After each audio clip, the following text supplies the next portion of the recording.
Continuing chapter 6, 6.1. The last thing we did yesterday or last week was we watched that video. So now we're going to kind of recap some of the things discussed in that video. You want to connect your device to the internet. Here we see a mobile device or a laptop, which we're going to learn all about in chapter 7. So you can connect, if it has a wired 802.3 RJ45 NIC, you can connect it to the internet. And then you're going to connect that to your router, to your port.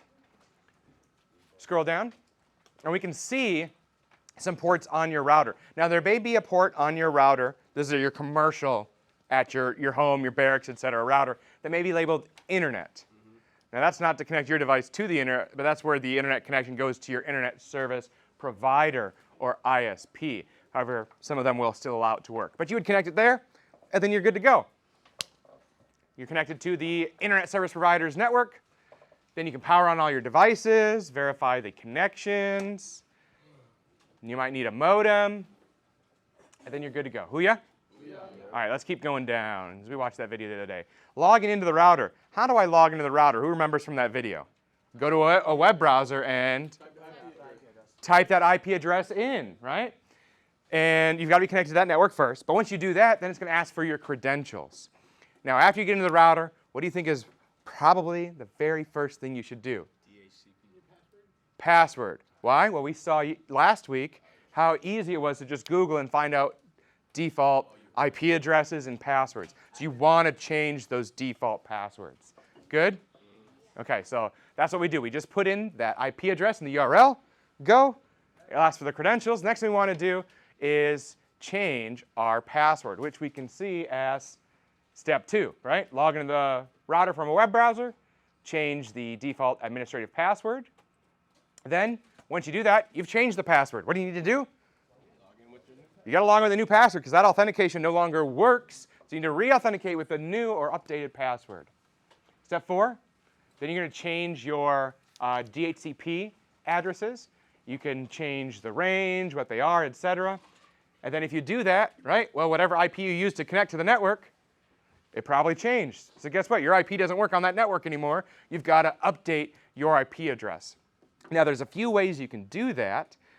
You could reboot your computer, probably the longest way, or you could go into your command prompt. Who remembers the command to view our MAC address? ipconfig /all. What about our IP address? ipconfig /all. What about our default gateway? Same thing, right? But that's ipconfig /all. If I want to reinitiate the DORA process for DHCP, I can do ipconfig /renew, right? And that'll renew my lease. You could do release, ipconfig /release, to say, hey, tell the DHCP server no, hey, I don't need that IP address anymore. And then you could do renew to start that process over again. Does that make sense to everyone? Yes. Awesome. So that'll reinitiate DORA. Technically, you don't have to, but you can. Okay, so you could always just do ipconfig renew. Yeah. Good? All right, and then now that your IP address works, now you can log in. And you do what you did before, right? Put that IP address of the router in, put in your updated password, and you're good to go. Hoo-ya? Questions? Moving on. Wireless, 1 and 2. So another one of the reasons is last week we saw that we could just Google Go Wi-Fi and find out what their default is. So that'll just slow them down slightly. All right, wireless. Here, this is Packet Tracer. This isn't a real wireless router, but we can see wireless settings. We can see the defaults, the network name, or the SSID. This is the service set identifier. This is the name of the network. This is where you get to name it something funny or whatever you want to name your network. So when people join your network, you tell them, oh, this is the name of the network. Easy day? Now, you can disable SSID broadcast. So that means if someone is looking for available Wi-Fi networks, yours won't even be displayed, which is a great security feature because then, oh, you've got to go to the network I want to join isn't listed. And then you've got to manually put in the name of the network and the password, etc. So that is a good thing to disable. Always works perfectly Yes. And in CCNA 2, I think we learned about beacons and probes, which is how that works and why you sometimes have issues with that. Now you want to change the network mode. Here we're seeing letters again. What are these letters? The protocols, the 802.11 standards, right? 2.4 gigahertz, 5 gigahertz, etc. Below that, we can configure the SSID, and then we can configure the channel below that. So if we go to channels, notice how these channels, right, just get more specific in the 2.4 or 5 gigahertz range. There are many different channels. However, you can see how close those subfrequencies are to each other, right? So you've got a frequency that's going to be here, here, here, here, here, here, here, and here. There's a little bit of overlap, right? So that's why we use channels 1, 6, and 11, because they do not overlap, right? Because if I've got a channel here and a channel here, there's going to be interference. So for your channels, for wireless, you want to use 1, 6, or 11. Again, what are those channels we want to use? 1, 6, or 11. Does that make sense? All right, it's different for 5 gigahertz, but we'll talk about that later. Change the security mode. I'm a little confused. McCants. So for like, what do you mean that they're not? What? See, like if you chose the 1 and 2, this is channel 1, this is channel 2. Okay. They overlap here. So there's going to be interference on those devices. So to ensure that there's no, oh, I'm choosing channels that are on the same, they'll be more spread out. Okay. Be like you've got appointment times. Maybe 10, 10:30, right, that you do, but you may not want to do, oh, I'll have a meeting at 10. My next meeting I'll do at 10:10, and then 10:20. Probably too close of meeting times because you want, if it runs longer, you don't want to have to overlap and have scheduling conflicts. Good? Next, security. So we have AES, Advanced Encryption Standard, and TKIP. Ever since the Wi-Fi logo, WPA2 has been allowed. This is the Wi-Fi logo, and we'll get more into that more. So you can choose your encryption. We'll deep dive into that in a later chapter. And then you can configure your passphrase, whatever you want that passphrase to be. That's your password for your wireless. Huya Abdul Shakur, good with us? All right, questions? All right, a WMN, a wireless mesh network. This has multiple access points to extend the range of that wireless network. Notice here on this image, we're doing the same SSID and the same passphrase. The channels could be different. What channels do we use? 1, 6, and 11. So you can configure these access points to use different channels. In fact, that would be the best thing to do there. But you want everything else to be the same. So if you're going from one access point to another, you're on the same network. It's the same name of the network. It's the same password. So you don't, oh, I switched from this access point to this one. You don't want to have a gap or downtime for a few milliseconds or a few seconds as you switch networks. Does that make sense? We want it to be the same network, so wherever we go, we've got that wireless capability. Good? All right, moving on. NAT. Who remembers what NAT stands for?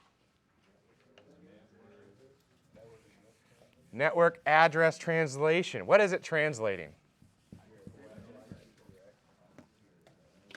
Our private to our public addresses, right? Who remembers my private ranges for Alpha, Bravo, Charlie? What is it for Alpha? Anything that starts with 10. What is it for Bravo? 172.16, whatever, whatever. 172.17, whatever, whatever, all the way up to 172.31, whatever, whatever. And Charlie? 192.168, whatever, whatever. Good?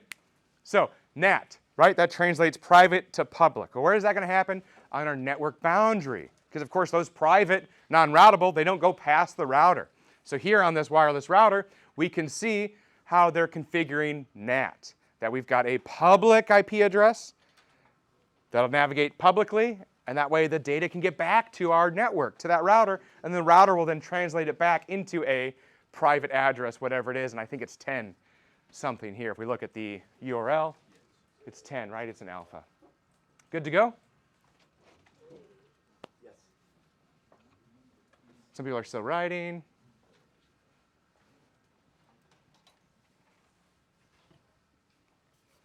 Look at all that work we did in 5 to make this easier. Nothing really new. Well, maybe wireless router a little bit.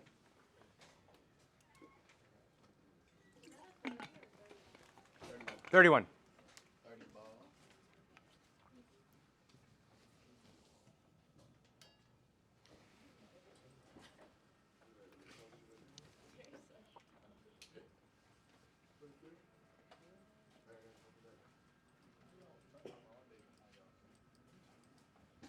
With us?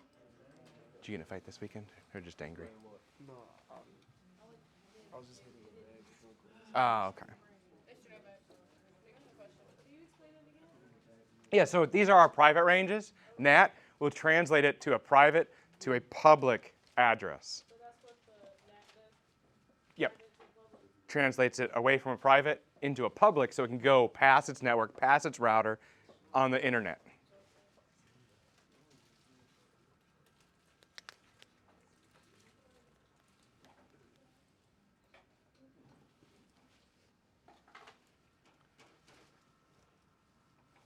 Good, Thomas? Newton, good? All right, let's move on. QoS, this stands for quality of service. This is a layer 4 protocol. What is layer 4?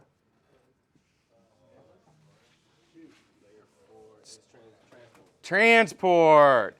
So transport is a layer 4 protocol. It allows us to prioritize different traffic. Think about you, right? You probably have different priorities in your life. Imagine your biggest priority is, I was trying to think of a bad example. But yeah, those are all good ones, right? Money, graduating school, etc., right? Like, oh, hey, you want to go out to Wild Greg's tonight and tomorrow night and whatever? Well, no. That doesn't allow my priorities. It's school. School is first. Shining my boots, all that stuff, right? Well, different traffic on your computer, you may have a higher, you want to prioritize that more. The two types of traffic that QoS is going to prioritize, they both start with V. What do you think one is? They both start with V. What type of traffic do we want to prioritize? V, Victor. Video. Video's one. And voice. So QoS prioritizes video and voice. And here you can customize what is going to be prioritized first. Let's say you've got a web page.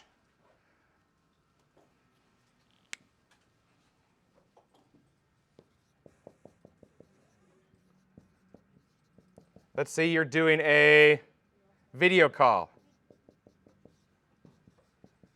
Let's say you're doing a bank transaction.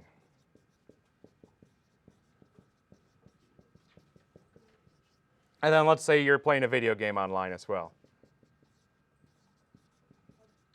What do you think we want to prioritize first? Bank transaction. So I could see bank transaction, video call, but so it'd probably be the video call first. This bank transaction, that's not like, oh, I'm logging into my bank and see what my count is, but you're doing like a wire or something there, right? Some official transaction. You probably want to make that second. It's not like a persistent connection. Correct. Video game 3. Then our video game, and then the web page, right? Because if we lose this data, it's just going to resend it, right? We want to prioritize it in different ways. But QoS prioritizes what two things? Video and voice. And we customize it. We can see an example here. Easy day? We need more time to write? All right. All right, let's move on. We're going to come back to that packet tracer depending on how much time we have. And let's watch this video. Hello everyone, this is where we get to look at the firewall portion of our Cisco wireless router and firewall combo. Your router should also have some similar features to the ones we are about to demonstrate today. So this router/firewall is connected to the web via the internet port. We can take a look. I'll go ahead and click on status. Takes you to the dashboard. We see that the WAN port is connected, is lit up and ready. This dashboard gives you a lot of info, including we have a computer connected off of port 1. router firewall in the local area network. This is the inside network. And we will have the ability to configure that inside network and firewall with rules. So this firewall supports a demilitarized zone, DMZ. This is a subnetwork that is going to be open to the public, but it does exist behind the firewall. A DMZ will allow us to redirect packets when my WAN port IP address. Hey, so we're going to say what entry point is building right now? Okay. Backstory. Yeah. You can keep playing. To a specific LAN port device. We'll do that today. We can also set up firewall rules to limit what type of traffic can reach the DMZ, so it isn't an open door for all network connections. Let's set it up. We can do it. What we're going to do first is go into networking, followed by LAN. We're doing firewall. Yes, the DMZ configuration settings on this box are in the LAN area. When I click on DMZ host, we can see here that we get a small amount of options. What we want to do first is we want to actually activate the DMZ. To do that, I'll just go ahead and click on Enable for the DMZ. Next, we need to actually set the host IP address, which is going to be a fixed static IP for the end device that's going to operate in the DMZ. I'm going to change this to 192.168.1.200, which will be the IP address of the end device that should be reachable from the outside world. I'll go ahead and click Save, and it'll save our settings. Next, it'll be worthwhile to take a look at some port forwarding settings. That's going to be in our firewall section. So I'll click on Firewall, and we're going to go straight over to Single Port Forwarding. Now, port forwarding allows us to redirect traffic from the internet by looking for specific traffic arriving on the WAN port. We then forward it to a specific internal end device on one of our LAN ports. By default, we can see there's a couple items created for us. They're not activated because the Enable button has not been checked, and also there's no internal IP address to forward the traffic to. Now, this is an awesome feature for hosting services on end devices that need to be reachable from the outside. This can be common for accessing internal devices from the outside, such as IP cameras, gaming servers, and more that you'd have on your internal network. What we're going to do is create our own port forwarding rule. I'm going to name mine IPCAM1. And with IPCAM1 as the name, I will then choose the external port that the people are hitting on the WAN port of my router. So for example, let's say people will be targeting my WAN IP address with a port number of 8090. Then, when traffic is hitting my WAN port on port 8090, we're going to have that target an internal port running on our IP camera device. That internal port on the IP camera device, for example, might be 1044. I would choose the protocol being used by my IP camera. Most likely it'll be UDP based. The WAN interface, I'm going to choose Ethernet.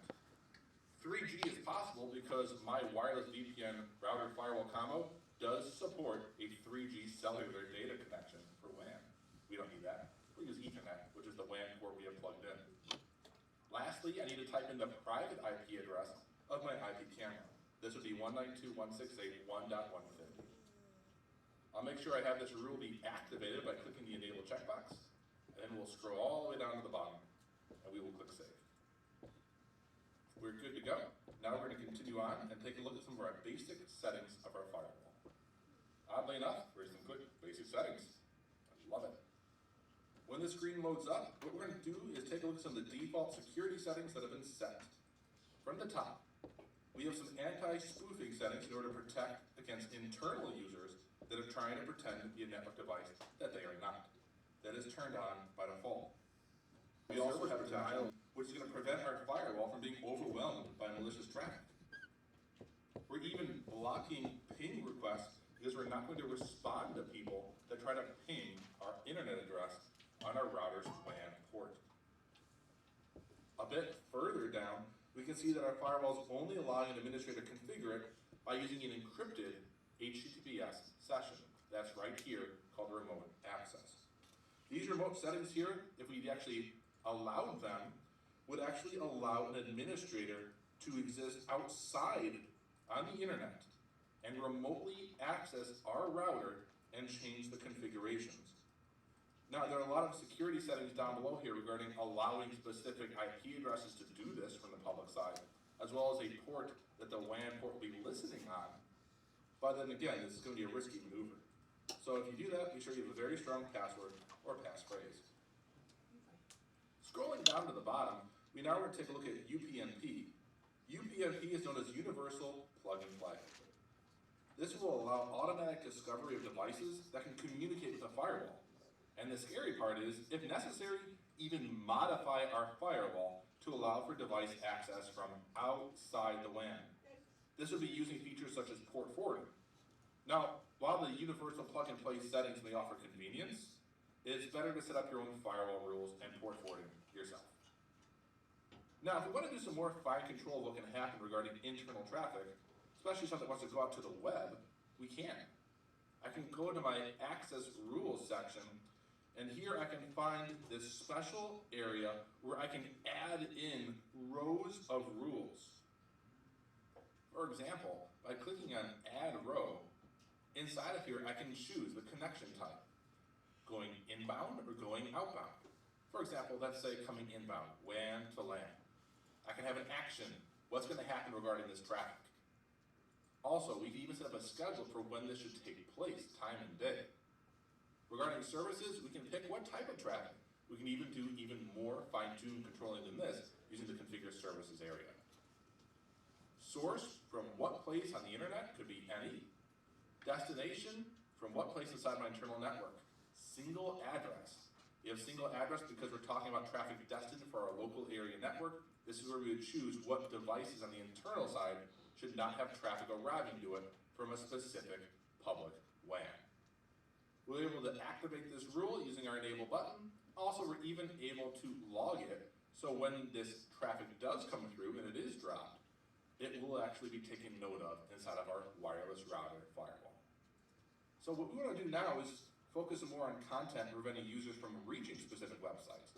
The inside to outside, but being able to talk content, not just IP addressing like we see here. That's going to be under Internet Access Policy. I'll click on that and we'll head over there next. In Internet Access Policy, I can create multiple policies and activate them on my firewall. I'm going to be able to, let's say, whitelist and blacklist items. Let me show you. I'll click Add Row. And inside of here, we can create a policy name. For example, we can call it Test. And with it being called Test, we then have actions. What to do regarding this policy we're about to create. Blocking the schedule, allowing the schedule, always block it, or always allow it. That's called blacklist or whitelist, respectively. Down below, apply access policy to the following PCs. You can choose who this policy is going to be effective for. We can base it off of a range of addresses, a specific IP address, or even a hardware level MAC address. Besides that, when we want to talk about what can we actually block, down below in the website domain name and keyword area, we can click Add Row here, and here you can choose to block based off of domain name, or even based off of a keyword that's going to be utilized. Now this is going to be awesome. The reason it's going to be awesome is because this all works together to identify the devices, as well as identify what they're allowed to access or not allowed to access. Now with all these settings we've looked at, every firewall will be a little bit different, but the best thing you can do is practice in their configurations and view the results on an internal PC of that network. Make sure you do this outside of business hours, and you'll be well on your way to becoming an IT professional. Break or keep going? Here's what we're going to do. All right, scroll down. Scroll up. I'm sorry, where's that video at? Up. There we go. Okay, so down. UPnP, down a little bit. They talked about this, universal plug and play. This is so devices can join wireless networks automatically. You've probably seen like a WPS button on a wireless router. You click that and then, oh, the next device that joins. This is a big security risk, right? You don't want to allow universal plug and play to have any device join your wireless network because obviously you don't want anybody. I forget your name. Thomas. Wait, what did you say the UPnP is for again? A universal plug and play. It's so devices can automatically add themselves to the network. And this is on by default, so this is a great thing to turn off. And we saw in the video how to do those settings. 1 and 2. For the universal plug and play, what do you mean by automatically join the they can just join. And some of them now, they've got the WPS, and you've got to hit the button on the router first, and then they can join. But it's still not secure at all. Remember, security is not a convenience. Chavez? I was gonna say, is it like Go Wi-Fi? That's No, but we still have to have a. you still have to have a password. We still need a login for Yeah. Go Wi-Fi. So it's like McDonald's. Exactly. Yeah, there you go. Kind of like that. Even less than that, 'cause you still It's even less. It's even less than that, where it automatically joins and things too. So, good. Moving on. Next, Jackson. So every router comes with this universal plug and play, or like. Nowadays, modern ones, yes, and it's usually on by default. So, Okay, so you have to go in there. yeah, you want to go in and change that setting, just like you'd change your default stuff. You'd go in and do that. Say again. What's the purpose of your UPnP? To make it so people can just join automatically. So technically, like businesses would more be for that. Yeah, it'd be more residential too. Because you think, oh, I got an IoT Nest thermostat, and oh, it's just going to be on the Wi-Fi network. I don't have to configure it. Okay. Yeah. That makes sense. Thomas? So it doesn't have a specific number that's attached to it? No. Okay. Robert? This is not a security thing, right? So it'd be like, oh, Corey Station, no security guard, anybody can come on. Oh, no. Yeah, we don't want that. Right? You got your wireless network. Yeah, any device can join. No password, nothing. Anybody can just come on the network. So even if it's like because I've read in the past before, like for like gaming purposes, people will turn it on. Mm-hmm. Like why do that? To make it easier. But it's not secure, because then during that time, right? Like if we, oh, hey, we're having a big festival on base, so no checking IDs, right? But then, right, festival's over, people could still be there. And they're on your network, so. Good? All right, DMZ. Anyone know what DMZ stands for? Demilitarized zone, right? Definitely relevant to us because we're in the military, talking about, right, in between North and South Korea. However, for us as ITs, it means something different. So let's imagine we have a company. We've got human resources with a bunch of PII, right? We've got our intellectual property. We definitely don't want that to have access publicly, right? But we probably have a website that we want customers or clients to go to, right? But we need to have those be different networks. And we know, right, the router is the boundary for a network. So this is a network. This is a network. Here's a network, right? The rest of the internet. So here we'd probably have our website on a completely separate network. So if somebody's coming to our website, right, we probably manage this equipment on site, but we're going to have them go here. And this is where they'll be at. If something happens that's not good, it'll happen here in our DMZ, not here in our private network where we've got HR, we've got our employees' banking account information, we've got our intellectual property here, right? It's in the DMZ, the demilitarized zone, right? It's completely separate. They'll come here before they would even get a chance to go there. DMZ makes sense? Yes. Okay. We need a second to write? Yes. Okay. But not. Abdul Shakur. Just go through there, just don't talk. Straight to the left. Make sure you know you're buttoned up. Is this issue with like a proxy or no? No, proxy can act on the authority of someone else.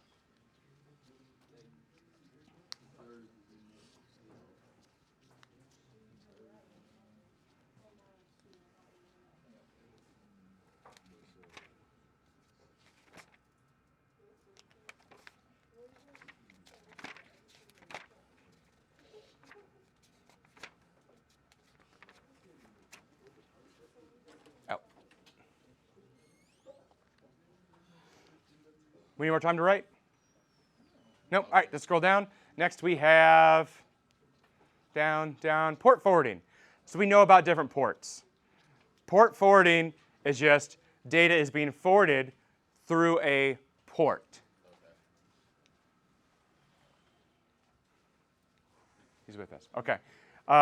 So I've got, right now this door is closed, right? Can we forward ourselves through that door? No. So if we're not forwarding data through it, it's closed. But this door right here, we'd call this port forwarding, right? Because Abdul Shakur just went to the head, right? So he forwarded data or himself through that door, right? That's what port forwarding is. Easy day? Now sometimes you've got one port or one door, and you've got another one. This door is normally closed. However, sometimes you may temporarily want to allow traffic through a port. So there's some gaming ports. I think the example they use is a game chat port.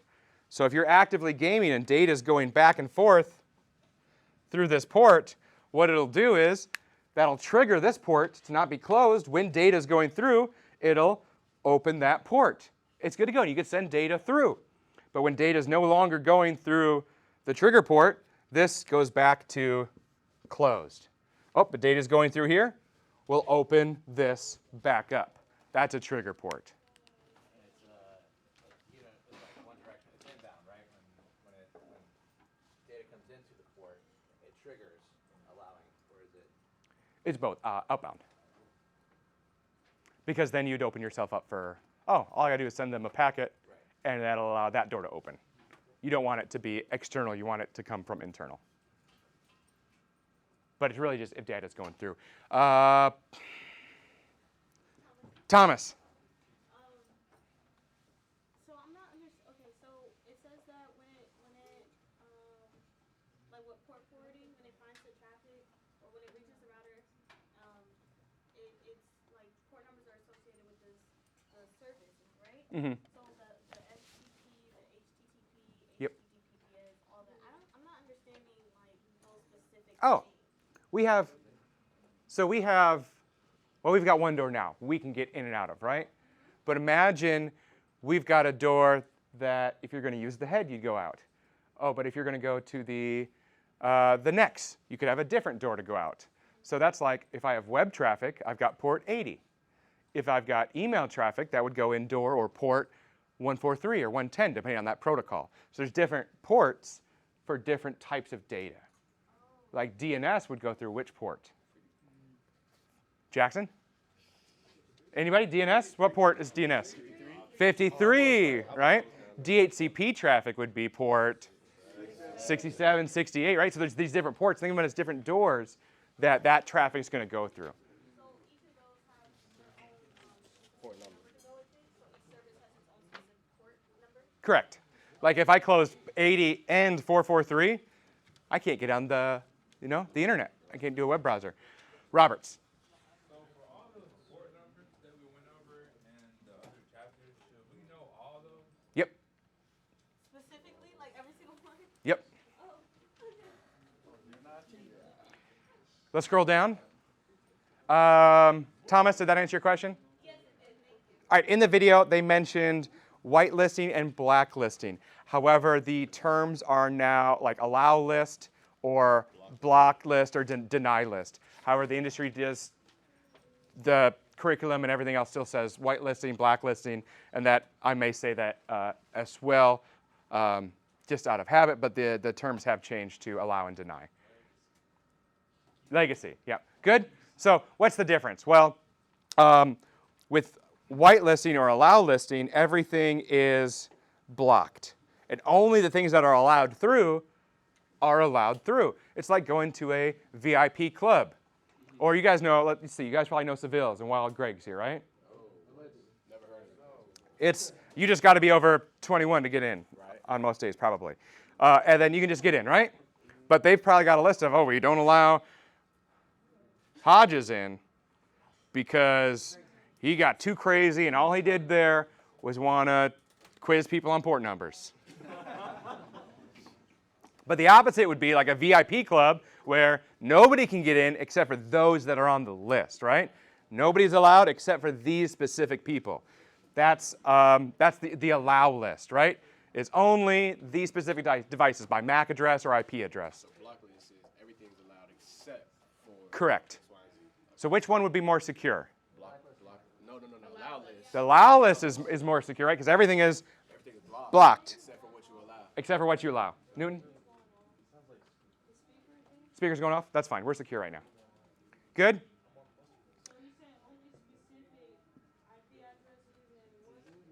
So for the allow, everything is blocked except for what's allowed.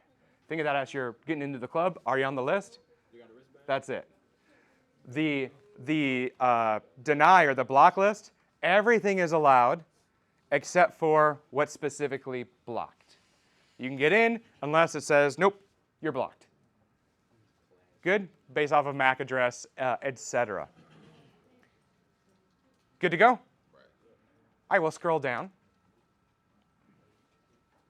Here's how we view our MAC address on different devices. We've got laptops and mobile devices next. But we already know how to view our MAC address on a Windows device. What's the command? ipconfig /all. Who ya? Yeah. All right. We'll scroll down some more.